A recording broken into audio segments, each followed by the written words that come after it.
Quand Noël est fini, le sapin déchante.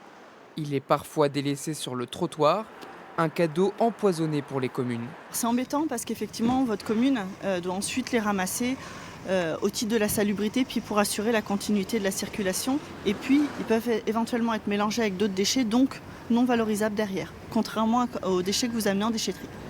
Une seconde vie possible grâce aux déchetteries, le sapin y est mélangé parmi les autres déchets verts, une solution appréciée pour son accessibilité.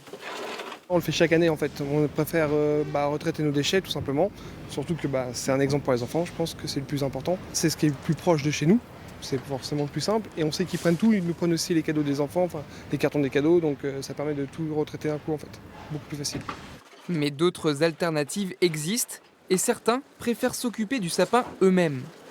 Je vais le mettre dans ma réserve à bois et je le débiterai petit à petit dans les semaines qui viennent pour allumer mes feux de cheminée.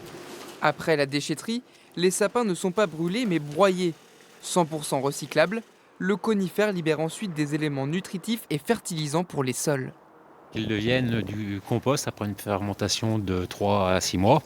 Et après, on peut le mélanger en terre, ça sert d'amendement et ça enrichit la terre. Et si vous ne pouvez pas vous déplacer, en appelant un numéro mis en place par l'agglomération du Grand Poitiers, votre sapin peut être collecté directement à domicile.